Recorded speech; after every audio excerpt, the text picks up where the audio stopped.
பிறவி எங்கேயோ வெளியே கிளம்பிட்டு இருக்காங்க. அப்போ வந்து இல்லைம்மா மாப்பிள்ளைய கூட்டின்னு போய் வாங்கிக்கோன்றாரு. இல்லைப்பா நான் தனியாக போகிறேன்றாங்க. அதெல்லாம் வேணாம் மாப்பிள்ளைய கூட்டின்னு போய் வாங்கிக்கோன்னு சொல்லிட்டு ஆறுமுகத்துக்கிட்ட மாப்பிள்ளை இவளுக்கு ஏதோ வாங்கணுமா அதை வாங்கி கொடுக்குறீங்களா அப்படி சொல்லிட்டு சரிங்க மாமா நான் வாங்கி தரேன் அப்படி சொல்லிட்டு சரி நானும் வரேன் அப்படி சொல்லிட்டு கூட்டிகிட்டு போகிறாங்க.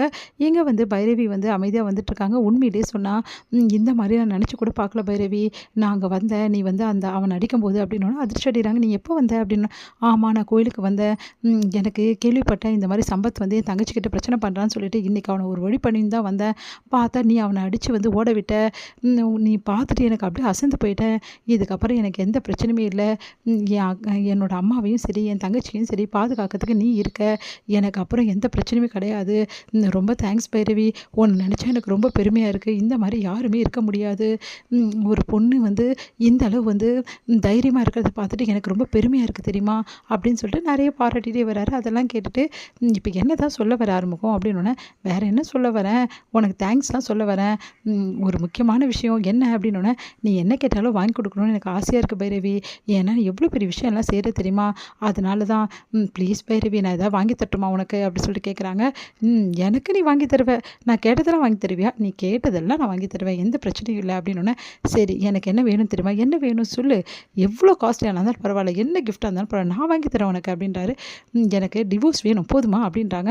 அதை கேட்டு அதிர்ச்சிட்டாரு. என்ன பைரவி இப்படி பேசுகிற வேறு என்ன பேசுகிறது எனக்கு என்ன வேணுமோ உங்ககிட்ட அதுதானே நான் கேட்க முடியும். எனக்கு உன் கூட வாழ முடியாது ஆறுமுகம் ப்ளீஸ் புரிஞ்சுக்கோ. என்னோட வந்து ட்ரீம்ஸ் எல்லாமே வேறு உன்னோடது வேறு. நம்ம ரெண்டு பேரும் நான் படிக்காதவன் நீ படித்தவன் அதனால தான் இவ்வளோ பேச அதெல்லாம் கிடையாது. எனக்கு உனக்கு ஒத்து வராது ஆறுமுகம். நான் அப்போலேருந்து இப்போ வரைக்கும் அதை தான் சொல்லிட்டு இருக்கேன். அதனால் என்னோட லட்சியத்தை நான் வந்து அடையணும்னா எனக்கு இதெல்லாம் வேலைக்கு ஆகாது. அதனால் எனக்கு டிவோர்ஸ் கொடுக்குறதா இருந்தால் கொடு. இல்லைன்னா என்ன வேணும் கேட்காது அப்படின்னோடனே அப்படியே அதிர்ச்சியாக மனசு கஷ்டப்பட்டு வந்துட்டுருக்காரு. அப்போ வந்து என்ன பண்ண தெரியாமல் ஒரு இடத்துல வந்து நிறுத்துறாரு வண்டியை. ஏன் இங்கே நிறுத்துறேன் அப்படின்னு உங்ககிட்ட கொஞ்சம் பேசணும் பைரவி அப்படின்னு வெளியே இறங்க அப்படின்னோடனே வெளியே இறங்குறாங்க. நீ என்கிட்ட என்ன கேட்டேன் டைவர்ஸ் தானே கேட்டேன்.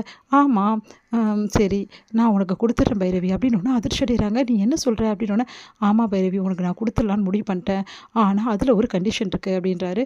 என்ன கண்டிஷன் சொல்லு அப்படின்னோடனே இங்கே பார் இன்னையிலேருந்து கரெக்டாக 100 நாள் நீ என் கூட சேர்ந்து வாழு. அப்புறமாவும் இதே நிலைமையில் நீ இருந்தேன்னா நான் டிவோர்ஸ் கொடுத்துட்றேன். நிஜமாக சொல்கிறேன் நிஜமாக தான் சொல்கிறேன். அப்போது 100 நாள் உன் கூட சேர்ந்து வாழ்ந்தா நீ வந்து கண்டிப்பாக டிவோர்ஸ் கொடுத்துருவேன் அப்படி தானே. ஆமாம் கண்டிப்பாக கொடுத்துருவேன். அந்த 100 நாளில் கண்டிப்பாக உன் மனசில் நான் இடம் பிடிச்சிருவேன். அதுக்கப்புறம் நீ ஏன் அந்த 100 நாள் முடிஞ்சுட்டு எனக்கு டிவோர்ஸ் தேவையில்லை நான் உன் கூட தான் வாழ்வேன் ஆறுமுகம்னு சொல்லுவேன். அப்படி நான் சொல்ல வைப்பேன். நீ என்னை சொல்ல வைப்ப நான் நம்பணும். ஆமாம் எனக்கு ஒரு சான்ஸ் கொடு ப்ளீஸ் உனக்கு எஞ்சி கேட்குறேன். அதுக்கப்புறம் நீயும் இதே முடிவில் இருந்த என்னை நான் டைவர்ஸ் பண்ணணும் தான் விரும்பினேன்னா நான் நிஜமாக கையெழுத்து போட்டு கொடுத்துட்றேன். இது வந்து சத்தியம் அப்படின்றாங்க. அதை கேட்டுட்டு வந்து எப்படி உன்னை நம்புறது. நான் தான் சத்தியம் பண்ணி கொடுத்துட்டேன்ல என்னை நம்பு. நிஜமாக சொல்கிறேன் நான் கண்டிப்பாக உனக்கு டிவோர்ஸ் கொடுத்துட்றேன் அப்படின்றாரு. சரி ஓகே அப்போ 3 மாதத்தில் நீ என் மனசில் இடம் பிடிச்சிடுவேன்ற. கண்டிப்பாக இடம் பிடிப்பேன் பைரவி. கரெக்டாக 100 நாள் தான் சொல்லியிருக்கேன். அதுக்கு மேலே டைம் எடுத்துக்கூடாது.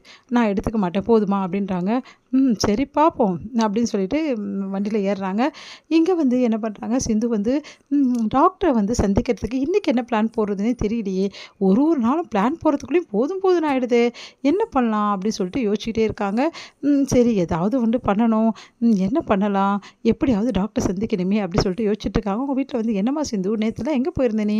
வேறு எங்கேப்பா அவரை பார்க்க தான் போயிருந்தேன். யார் மாப்பிள்ளை தம்பியா அப்படின்றாரு அவங்கப்பா. ஆமாப்பா எனக்கு அவர் கூட இல்லாமல் இருக்கிறது ரொம்ப கஷ்டமாக இருக்குப்பா. அதான்ப்பா சரிப்பா ப்ளீஸ்ப்பா நான் இன்றைக்கும் போய் பார்த்துட்டு வந்துடுறேன். என்னம்மா நீ தினம் போனால் என்ன நினைப்பாங்க.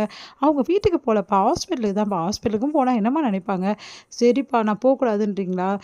சரி போமா ஆனால் நேரத்தோடு வந்துடு அப்படின்றாரு அவங்க அப்பா. சரின்னு சொல்லிட்டு டாக்டருக்கு சமையல்லாம் பண்ணி பிடிச்சதெல்லாம் பண்ணி எடுத்துகிட்டு போயிட்டு கொடுத்து அசத்துறோம் அப்படின்னு சொல்லிட்டு முடிவு பண்ணி கிளம்பிட்டு இருக்காங்க நம்ம சிந்து. சிட்டுவோட அம்மா அப்பா சிட்டு கிட்ட சொல்கிறாங்க இங்கே பாருமா அந்த ஸ்னேகா டாக்டருக்கு என்ன உதவி இருந்தாலும் நம்ம செஞ்சே ஆகணும். நம்ம வாழ்வாதாரத்துக்கும் சரி அப்பாவையும் சரி அவங்க தான் காப்பாற்றிருக்காங்க. அவங்க ஏதாவது உதவி கேட்டால் நீ செஞ்சுட்டு சிட்டு இல்லைன்னு மட்டும் சொல்லிடாத. நம்ம வந்து எல்லாத்துக்கும் அவங்க தான் பண்ணிகிட்ருக்காங்க புரியுதாம்மா அப்படின்னோடனே ஸ்னேகா பற்றி யோசிக்கிறாங்க சிட்டு. உடனே வந்து அவங்க அம்மா கேட்குறாங்க சரிம்மான்றாங்க.